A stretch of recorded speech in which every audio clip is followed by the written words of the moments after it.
Frankenstein by Mary Shelley. Chapter 20. I sat one evening in my laboratory. The sun had set and the moon was just rising from the sea. I had not sufficient light for my employment, and I remained idle, in a pause of consideration of whether I should leave my labour for the night, or hasten its conclusion by an unremitting attention to it. As I sat, a train of reflection occurred to me, which led me to consider the effects of what I was now doing. 3 years before, I was engaged in the same manner, and had created a fiend whose unparalleled barbarity had desolated my heart, and filled it forever with the bitterest remorse. I was now about to form another being, of whose dispositions I was alike ignorant. She might become 10,000 times more malignant than her mate, and delight for its own sake in murder and wretchedness. He had sworn to quit the neighbourhood of man and hide himself in deserts, but she had not, and she, who in all probability was to become a thinking and reasoning animal, might refuse to comply with a compact made before her creation. They might even hate each other.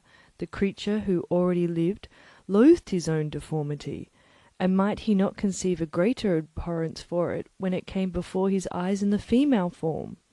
She might also turn with disgust from him to the superior beauty of man. She might quit him, and he, being again alone, exasperated by the fresh provocation of being deserted by one of his own species. Even if they were to leave Europe and inhabit the deserts of the New World, yet one of the results of those sympathies for which the demon thirsted would be children, and a race of devils would be propagated upon the earth, who might make the very existence of the species of man a condition precarious and full of terror. Had I right, for my own benefit, to inflict this curse upon everlasting generations? I had been moved by the sophisms of the being I had created. I had been struck senseless by his fiendish threats, but now, for the first time, the wickedness of my promise burst upon me. I shuddered to think that future ages might curse me as their pest, whose selfishness had not hesitated to buy its own peace at the price, perhaps, of the existence of the whole human race. I trembled, and my heart failed within me when, on looking up, I saw by the light of the moon the demon at the casement. A ghastly grin wrinkled his lips as he gazed on me, where I sat fulfilling the task which he had allotted to me. Yes, he had followed me in my travels. He had loitered in forests, hid himself in caves, or taken refuge in wide and desert heaths, and now he came to mark my progress and claim the fulfilment of my promise. As I looked on him, his countenance expressed the utmost extent of malice and treachery. I thought with a sensation of madness on my promise of creating another like to him, and, trembling with passion, tore to pieces the thing on which I was engaged. The wretch saw me destroy the creature on whose future existence he depended for happiness, and with a howl of devilish despair and revenge, withdrew. I left the room, and, locking the door, made a solemn vow in my own heart never to resume my labours, and then, with trembling steps, I sought my own apartment. I was alone. None were near me to dissipate the gloom and relieve me from the sickening oppression of the most terrible reveries. Several hours passed, and I remained near my window gazing on the sea. It was almost motionless, for the winds were hushed, and all nature reposed under the eye of the quiet moon. A few fishing vessels alone specked the water, and now and then the gentle breeze wafted the sound of voices as the fishermen called to one another. I felt the silence, although I was hardly conscious of its extreme profundity, until my ear was suddenly arrested by the paddling of oars near the shore, and a person landed close to my house. In a few minutes after, I heard the creaking of my door, as if someone endeavoured to open it softly. I trembled from head to foot. I felt a presentiment of who it was, and wished to rouse one of the peasants who dwelt in a cottage not far from mine, but I was overcome by the sensation of helplessness, so often felt in frightful dreams, when you in vain endeavoured to fly from an impending danger, and was rooted to the spot. Presently I heard the sound of footsteps along the passage, the door opened, and the wretch whom I dreaded appeared. Shutting the door, he approached me and said in a smothered voice, "You have destroyed the work which you began. Was it that you intend? Do you dare to break your promise?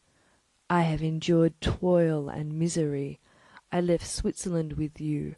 I crept along the shores of the Rhine, among its willow islands and over the summits of its hills. I have dwelt many months in the heaths of England and among the deserts of Scotland. I have endured incalculable fatigue and cold and hunger. Do you dare destroy my hopes? Begone! I do break my promise. Never will I create another like yourself, equal in deformity and wickedness."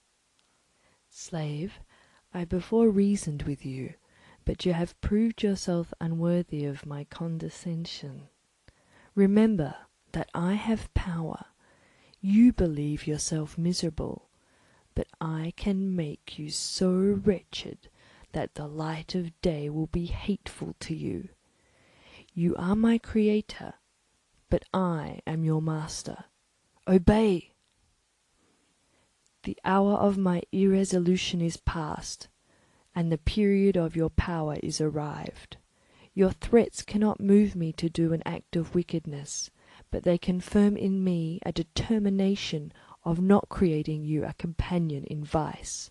Shall I, in cold blood, set loose upon the earth a demon whose delight is in death and wretchedness? Begone! I am firm, and your words only exasperate my rage." The monster saw my determination in my face, and gnashed his teeth in the impotence of anger. "Shall each man," cried he, "find a wife for his bosom, and each beast have his mate, and I be alone? I had feelings of affection, and they were requited by detestation and scorn. Man, you may hate, but beware! Your hours will pass in dread and misery, and soon the bolt will fall which must ravage you from your happiness for ever. Are you to be happy? Will I grovel in the intensity of my wretchedness? You can blast my other passions, but revenge remains. Revenge, henceforth dearer than light or food. I may die, but first you, my tyrant and tormentor, shall curse the sun that gazes on your misery. Beware, for I am fearless, and therefore powerful. I will watch with the wiliness of a snake, that I may sting with its venom. Man, you shall repent of the injuries you inflict.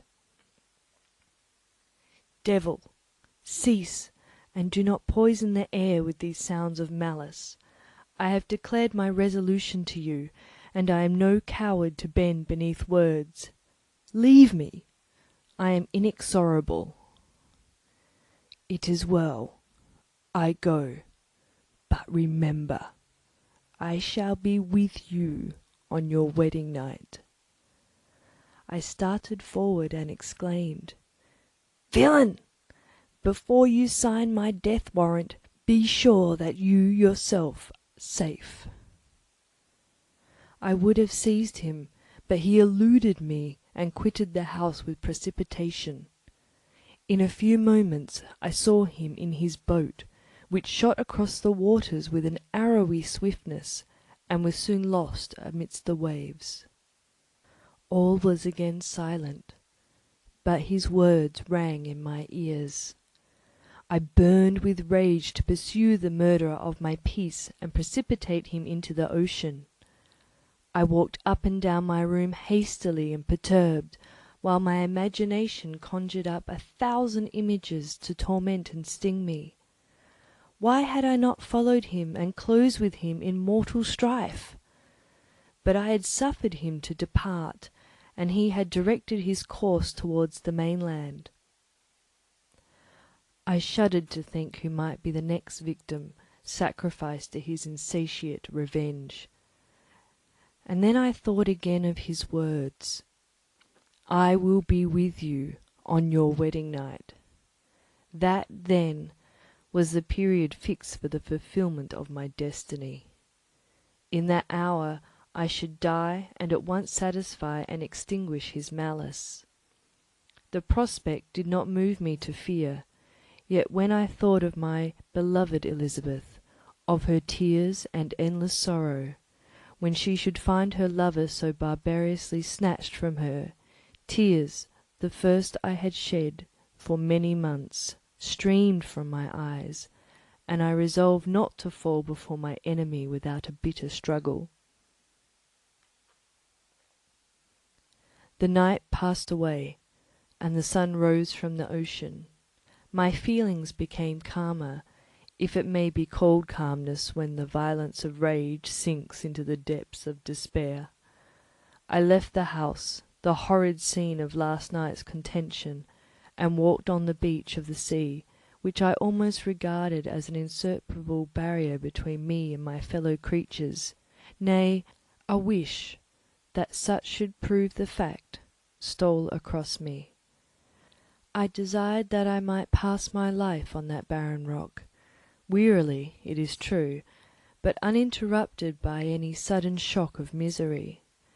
If I returned, it was to be sacrificed, or to see those whom I loved most die under the grasp of a demon whom I had myself created. I walked about the isle like a restless spectre, separated from all it loved and miserable in the separation. When it became noon and the sun rose higher, I lay down on the grass and was overpowered by a deep sleep. I had been awake the whole of the preceding night. My nerves were agitated, and my eyes inflamed by watching and misery. The sleep into which I now sank refreshed me, and when I awoke, I again felt as if I belonged to a race of human beings like myself, and I began to reflect upon what had passed with greater composure. Yet still, the words of the fiend rang in my ears like a death knell. They appeared like a dream, yet distinct and oppressive as a reality. The sun had far descended, and I sat still on the shore, satisfying my appetite, which had become ravenous, with an oaten cake, when I saw a fishing boat land close to me, and one of the men brought me a packet. It contained letters from Geneva and one from Clerval entreating me to join him. He said that he was wearing away his time fruitlessly where he was, that the letters from the friends he had formed in London desired his return to complete the negotiation they had entered into for his Indian enterprise. I could no longer delay his departure, but as his journey to London might be followed, even sooner than he now conjectured, by his longer voyage, he entreated me to bestow as much of my society on him as I could spare. He besought me, therefore, to leave my solitary isle and to meet him at Perth, that we might proceed southwards together. This letter in a degree recalled me to life, and I determined to quit my island at the expiration of 2 days. Yet before I departed, there was a task to perform, on which I shuddered to reflect. I must pack up my chemical instruments, and for that purpose I must enter the room which had been the scene of my odious work, and I must handle those utensils, the sight of which was sickening to me. The next morning, at daybreak, I summoned sufficient courage and unlocked the door of my laboratory. The remains of the half-finished creature, whom I had destroyed, laid scattered on the floor, and I almost felt as if I had mingled with the living flesh of a human being. I paused to collect myself, and then entered the chamber. With trembling hand I conveyed the instruments out of the room, but I reflected that I ought not to leave the relics of my work to excite the horror and suspicion of the peasants, and I accordingly put them into a basket with a great quantity of stones, and laying them up, determined to throw them into the sea that very night. And in the meantime I sat upon the beach, employed in cleaning and arranging my chemical apparatus. Nothing could be more complete than the alteration that had taken place in my feelings since the night of the appearance of the demon. I had before regarded my promise with gloomy despair as a thing that, with whatever consequences, must be fulfilled. But now I felt as if a film had been taken from before my eyes, and that I saw for the first time clearly. The idea of renewing my labours did not for one instant occur to me. The threat I had weighed upon my thoughts, but I did not reflect that a voluntary act of mine could avert it. I had resolved in my own mind that to create another like the fiend I had first made would be an act of the basest and most atrocious selfishness, and I banished from my mind every thought that could lead to a different conclusion. Between 2 and 3 in the morning the moon rose, and I then, putting my basket aboard a little skiff, sailed out about 4 miles from the shore. The scene was perfectly solitary. A few boats were returning towards land, but I sailed away from them. I felt as if I was about the commission of a dreadful crime, and avoided with shuddering anxiety any encounter with my fellow creatures.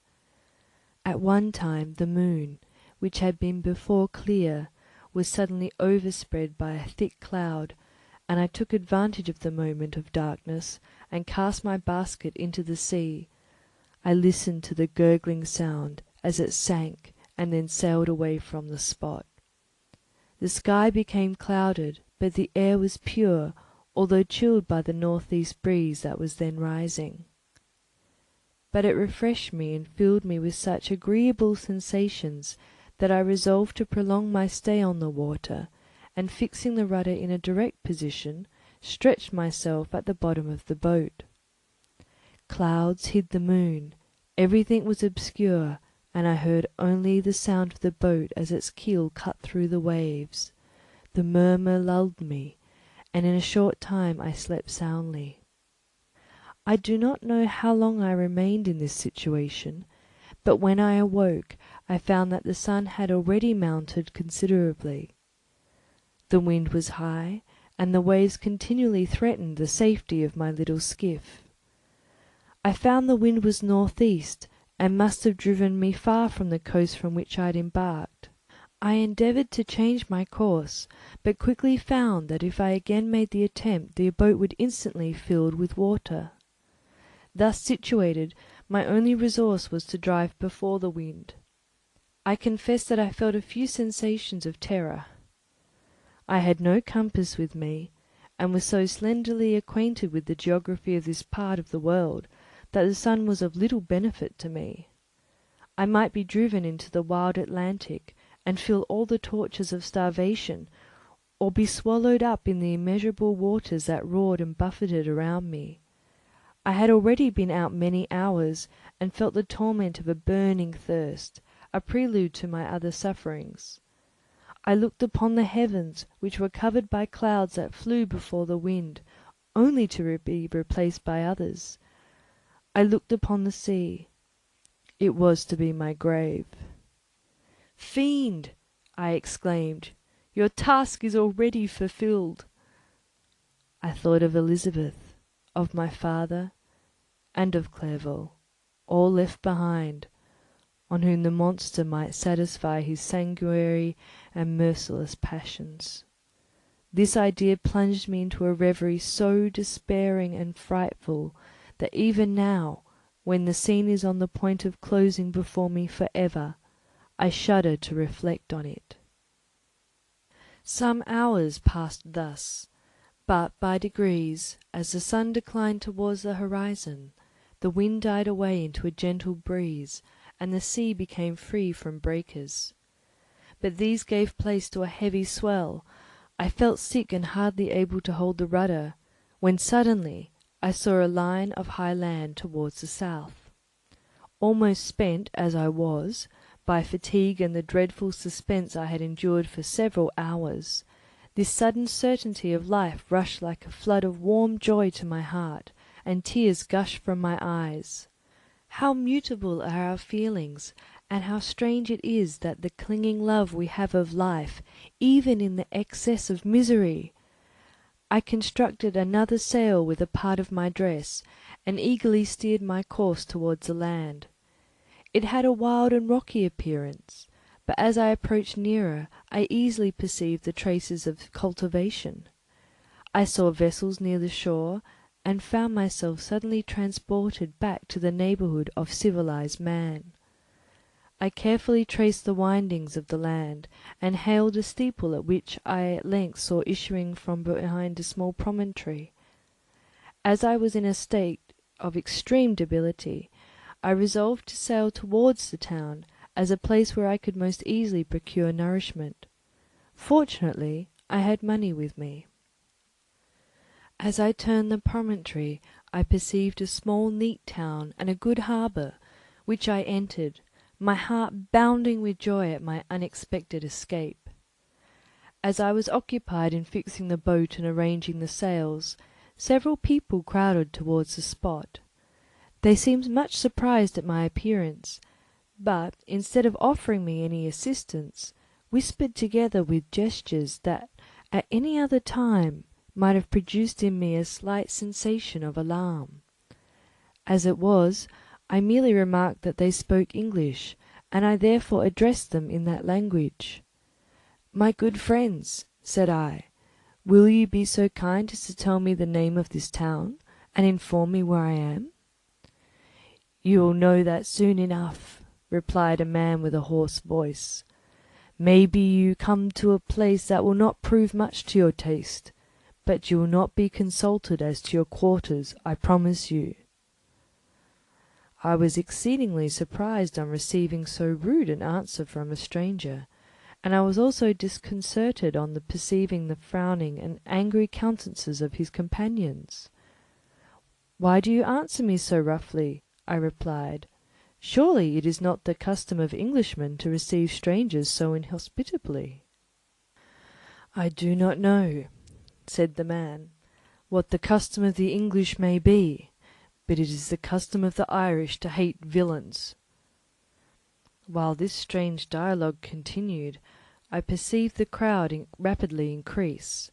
Their faces expressed a mixture of curiosity and anger, which annoyed, and in some degree alarmed me. I inquired the way to the inn, but no one replied.